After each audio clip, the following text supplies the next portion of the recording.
Morning बच्चों, आज हम पढ़ने वाले कक्षा 12वीं से अध्यात्म पौध संरक्षण के तहत कीट नियंत्रण के बारे में। इससे पहले हम लोगों ने पौध संरक्षण के बारे में बहुत सारी जानकारी प्राप्त की, जिसके तहत खरपतवारों को किस तरीके से नियंत्रण पाया जा सकता है खरपतवारों से, उसके बारे में पूरी चर्चा की गई थी। उसके बारे में, उसके रोकथाम के बारे में, उनके कुछ विधियों के बारे में बताया गया था, जिसमें उसमें भी आप लोग को कुछ विधियां बताई गई थी, जैसे कि कृषक विधियां हैं, आपकी जैविक विधियां हैं, ठीक है, एक रासायनिक विधियां हैं, और आप देख सकते हैं दूसरा मैंने एक विधियों में बताया भौतिक विधियां है। ये सभी विधियों के तहत हमने एक खरपतवारों को भी नष्ट करने का एक प्रयोग किया हुआ था, जिस तरीके से उसमें खरपतवारों को हम नष्ट कर सकते हैं। आज हम आप लोग को बताने वाले हैं कि कीट का नियंत्रण किस तरीके से किया जा सकता है। जिस तरीके से विशेष प्रकार के खरपतवारों के कारण फसलों को अधिकांश में नुकसान होती है, अधिकतम नुकसान ही झेलना पड़ता है, फसलों की पैदावार को नुकसान झेलना पड़ता है, उसी तरीके से जो कीट होती है उससे भी हमें अधिकतर नुकसान ही झेलना पड़ता है। जो कीट होते हैं ये पूरे के पूरे फसल को सफाचट कर जाते हैं, है ना, ये पूरे फसल को क्या कर देते हैं, सफाचट कर देते हैं। खासकर अगर ये समूहों में पाए जाते हैं, जैसे कि जो कीट पतंग होते हैं, खासकर ये अगर समूह में पाए जाते हैं तो कुछ ही मिनटों में ये जो है ये फसल को पूरी की पूरी तरह से खाकर नष्ट कर देते हैं, पूरी की पूरी क्या कर देते हैं, उसकी पैदावार को नष्ट कर देते हैं। तो इस तरीके के जो कीट होते हैं इसके नियंत्रण करना बहुत ही आवश्यक होती है।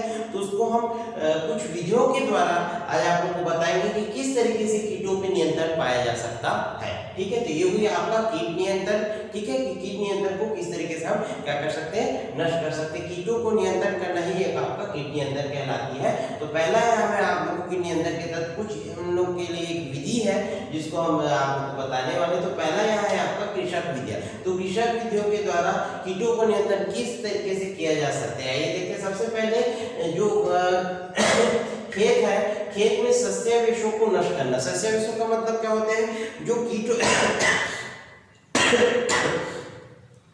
होते हैं वो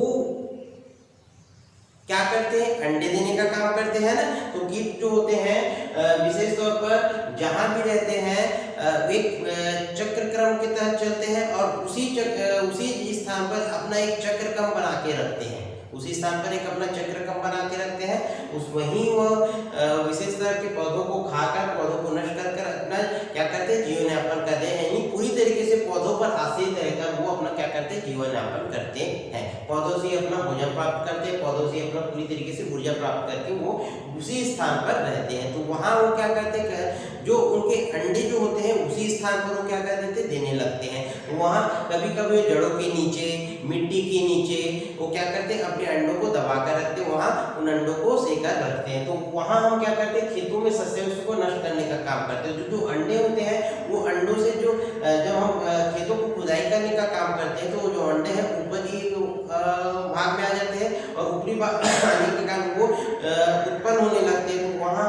उत्पन्न होने लगते हैं तो वहां उसको नष्ट करने का काम करते हैं। तो वो कहलाती है आपका सस्यावेशों को नष्ट करना, ठीक है। वो क्या कहलाती है, आपका सस्यावेशों को नष्ट करना। तो इस तरीके से उसको निकाल कर हम क्या कर सकते हैं, उन जगहों से निकाल कर उनको हम क्या कर देते हैं, नष्ट करते हैं। ये जो सस्य होते हैं, सस्यावेश होते हैं, उनके जो अंडों से निकलने वाले जो छोटे छोटे कीट होते हैं वो बड़े होकर एक कीट पतंग के रूप में परिवर्तित हो जाते हैं और पूरी तरीके से नष्टों को पूरी तरीके से फसलों को नष्ट करने लग जाते हैं। तो इसलिए सबसे पहला काम जो है वो खेतों में सस्यावेशों को नष्ट करना होता है। दूसरा आप देख सकते हैं खरपतवारों को नष्ट करना। खरपतवारों को नष्ट करना ये भी अति आवश्यक है। जिस तरीके से जो खरपतवार होते हैं फसल को नुकसान पहुंचाने का कार्य करते हैं, उस तरीके से जो ये जो खरपतवार है कीटों के लिए क्या करते हैं, आवास प्रदान करते हैं। कीटों के लिए क्या करते हैं, आवास प्रदान करते हैं। यानी जब फसल हम बोना बंद कर देते हैं तो वहाँ खरपतवार जो उगाए रहते हैं तो उसे वो खरपतवारों को खाकर ही अपना जीवन यापन करते हैं। और जब हम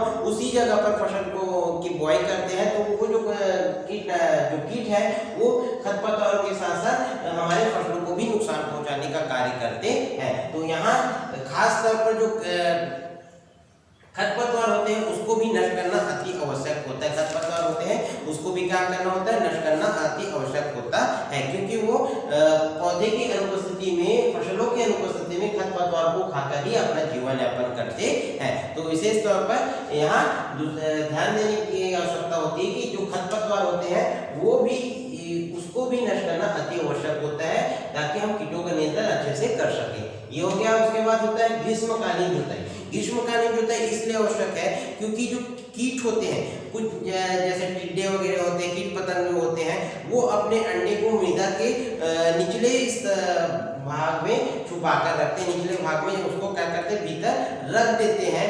तो वो जो अंडे होते हैं धीरे धीरे फसल एक चक्रक्रम के तहत वो क्या करते हैं, बढ़ते जाते हैं, पनपते जाते हैं और एक कीट के रूप में वो उत्पन्न होते हैं, कीट पतंग के रूप में उत्पन्न होते हैं और हमारे फसलों को क्या करते हैं, नष्ट करने का काम करते हैं। तो यहाँ हम उस किस तरीके से उसमें नियंत्रण पा सकते हैं। जो ग्रीष्मकालीन जुताई है उसमें हम सबसे पहले ग्रीष्मकालीन में जुताई का काम करते हैं। तो जुताई का काम करने से क्या होती है, जो मृदा के अंदर, मिट्टी के अंदर दबी हुई जो उसके अंडे होते हैं वो ऊपरी भाग में आ जाते हैं, ठीक है। और ऊपरी भाग में आने के कारण उसमें क्या होती है, सूरज की रोशनी से या उसके तापमान के कारण धीरे धीरे वो क्या हो जाते हैं, नष्ट होने लगते हैं। तो इस तरीके से हम यहाँ क्या कर सकते हैं, उसको भी नष्ट कर सकते हैं, ठीक है। तो इस तरीके से ग्रीष्मकालीन जुताई करके कीटों का नियंत्रण भी किया जा सकता है। ये जो छोटे छोटे अंडे होते हैं वो बाहरी तापमान को सहन नहीं कर सकते और बाहरी तापमान को सहन नहीं करने के कारण धीरे धीरे क्या होते हैं, नष्ट होते चले जाते हैं। तो इस तरीके से हम ग्रीष्मकालीन का जुताई करके भी कीटों का नियंत्रण कर सकते हैं। नेक्स्ट है आपका खेतों की सिंचाई करना। खेतों की क्या करना, सिंचाई करना। तो खेतों की सिंचाई करके भी हम कीटों का नियंत्रण कर सकते हैं। तो वहाँ जैसे कि मृदा सतह पर ढेले होने के कारण उसके भागों में क्या होते हैं, दरार उत्पन्न हो जाते हैं। उनके भागों में क्या हो जाते हैं, दरार उत्पन्न हो जाते हैं और उन्हीं दरारों पर जो कीट होते हैं वो अपने अंडे को क्या करते हैं, छुपा कर रखते हैं और छुपा कर रखते हैं। तो हम उसको क्या करते हैं, नष्ट नहीं कर पाते। तो वहाँ हम क्या करते हैं, खेतों की सिंचाई कर, ठीक है, खेतों की सिंचाई कर उन जो दरारें हैं उनको क्या कर देते हैं, पानी के द्वारा भर देते हैं, है ना। वहाँ पानी का भराव कर देते हैं और जो सिंचाई करने के कारण वहाँ पानी का भराव हो जाता है और भराव होने के कारण वो जो अंडे होते हैं धीरे धीरे क्या हो जाते हैं, नष्ट होने लग जाते हैं। तो इस तरीके से हम क्या कर सकते हैं, खेतों की सिंचाई करने का कार्य करके भी हम विशेष तौर पर कीटों का नियंत्रण कर सकते हैं। विशेष तौर पर क्या कर सकते हैं, कीटों का नियंत्रण कर सकते हैं। नेक्स्ट है आपका तो सस्य चक्रों का अपनाना। सस्य चक्रों का अपनाने का मतलब होता है कि खेत में बार बार एक ही प्रकार की प्रजाति के, एक ही प्रकार की जाति की फसल को उगाकर विशेष तौर पर खेतों के कीट को बढ़ाना, विशेष एक कीट विशेष खेत को बढ़ाना।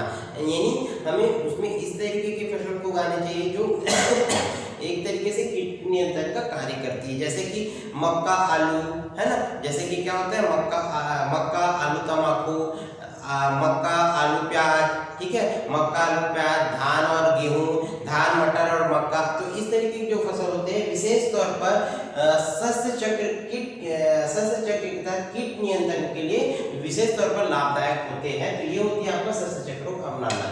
और उसके आगे है आपका कीट प्रतिरोधी किस्मों का प्रयोग। कीट प्रतिरोधी किस्मों का प्रयोग। तो कीट प्रतिरोधी किस्मों का प्रयोग का मतलब होता है कि एक ही प्रकार के विशेष तौर पर फसल की किसी जाति पर कम या किसी जाति पर अधिक आक्रामक कीट जो होते हैं या तो उस पर बहुत कम उसमें आक्रमण करते हैं या तो उसमें बहुत अधिकार में आक्रमण करके उस फसल को क्या करते हैं, नष्ट करने का कार्य करते हैं। तो विशेष तौर पर एक कीट प्रतिरोधी किस्मों का प्रयोग करना चाहिए जिसके तौर पर हम क्या कर सकते हैं, कीटों का नियंत्रण कर सकते हैं। उन कीटों को हम क्या कर सकते हैं, नष्ट कर सकते हैं। तो एक विशेष प्रकार के कीट प्रतिरोधी किस्मों का हमें क्या करनी चाहिए, प्रयोग करनी चाहिए।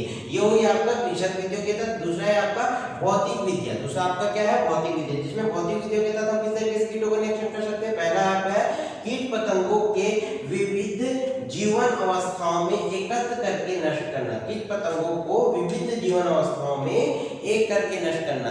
तो यहाँ क्या किया जाता है, जो कीट पतंगे होते हैं वो विविध प्रकार के जो उसकी जीवन अवस्था होती है उसको एकत्र करके वहाँ क्या किया जाता है, नष्ट किया जाता है। एकत्र करके क्या किया जाता है, उसको नष्ट किया जाता है। विभिन्न अपनाकर उसको एकत्र किया जाता है और एकत्र करके जैसे कि जालियों के द्वारा, विशेष प्रकार की जालियों के द्वारा कीटों को पकड़कर, उनकी प्रजातियों को पकड़कर, उनकी अवस्थाओं को पकड़कर उसको क्या किया जाता है, एकत्र किया जाता है और उसको नष्ट किया जाता है।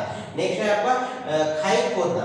जो खाई खोदना है उसके तौर पर भी हम क्या कर सकते हैं, कीट नियंत्रण को एक तरह पर सहायता प्रदान कर सकती है कि जो खाई रहती है, खाई खोदने करने का कार्य होता है। विशेष तौर पर विभिन्न प्रकार के जो खेतों में कीटों के द्वारा जो उसकी जो लार्वा होती है और उसकी जो सुंडी होते हैं, एक स्थान से यानी एक खेत से दूसरे स्थान पे जाने के लिए, एक खेत से दूसरे खेत में जाने के लिए, रोकने के लिए हमें क्या करना चाहिए, विशेष तौर पर खेतों के चारों तरफ खुदाई करने का कार्य करना चाहिए और खुदाई कर एक खाई खोदकर उसमें पानी और मिट्टी तेल का मिश्रण डाल देना चाहिए, जिससे वो जो लार्वा होते हैं, वे जो सुंडी होते हैं, एक स्थान से दूसरे स्थान पर नहीं जा पाते और एक ही स्थान पर रहकर धीरे धीरे क्या हो जाते हैं, नष्ट हो जाते हैं। नेक्स्ट है आपका ट्रैप का प्रयोग करना।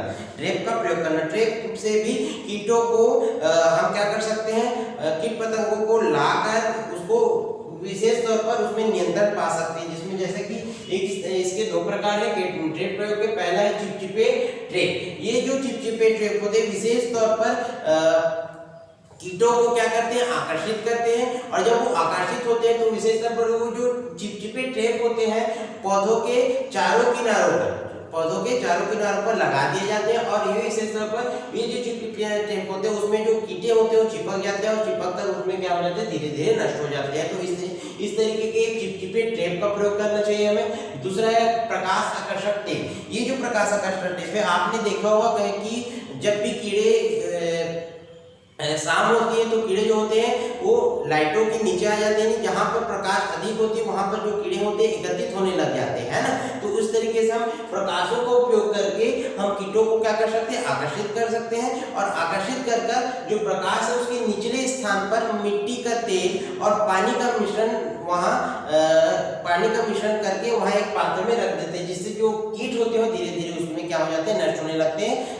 तो इस तरीके से हम क्या कर सकते हैं, एक ट्रैप का प्रयोग करके भी कीटों पर नियंत्रण पाई जा सकती है। जैविक विधियां, ये जो जैविक विधियां होती है विशेष तौर पर कीट पतंगों को नष्ट करने के लिए एक अच्छी युक्ति होती है। विशेष तौर पर कीट पतंगों को नष्ट करने के लिए क्या होती है, अच्छी युक्ति होती है। इसमें हम क्या करते हैं, एक विशेष तौर पर परजीवी या प्राकृतिक भक्षों का प्रयोग करते हैं, परजीवी या प्राकृतिक भक्षों का प्रयोग करते हैं और इन परजीवियों या प्राकृतिक भक्षों को अनुकूल वातावरण में बढ़ाने का कार्य करते हैं, जिससे कि ये जो परजीवी होते हैं, प्राकृतिक भक्षक होते हैं, कीटों को खाकर अपना जीवन यापन वहां करते हैं और पूरी तरीके से कीटों का क्या करते हैं, नियंत्रण करते हैं। पूरी तरीके से कीटों का क्या करते हैं, नियंत्रण करते हैं। तो इस तरीके से भी हम क्या कर सकते हैं, एक जैविक विधि के द्वारा भी कीटों पर नियंत्रण पा सकते हैं। नेक्स्ट है आपका रासायनिक विधि। तो रासायनिक विधि क्या होती है, जिस तरीके से खरपतवारों को नष्ट करने के लिए एक शाकनाशी का उपयोग किया जाता था, उसी तरीके से यहाँ कीटों को नष्ट करने के लिए विशेष तौर पर एक कीटनाशक दवाइयों का प्रयोग किया जाता है, कीटनाशी का उपयोग किया जाता है, जिससे हम क्या कर सकते हैं, कीटों पर नियंत्रण पा सकते हैं। जैसे कि संपर्क कीटनाशी, तो इस तरीके से हम एक संपर्क कीटनाशी का प्रयोग करके कीटों पर नियंत्रण पा सकते हैं। विशेष तौर पर अलग अलग प्रजाति के बहुत सारे क्या होते हैं, एक जातिबद्ध एक कीटों के समुदाय होते हैं, तो उस तरीके के जो कीटनाशी होते हैं उसको संपर्क कीटनाशी के द्वारा हम क्या कर सकते हैं, नष्ट कर सकते हैं। रसायनों के संपर्क में लाकर उसको हम क्या कर सकते हैं, नष्ट कर सकते हैं। दूसरा है आपका अमाशय विष।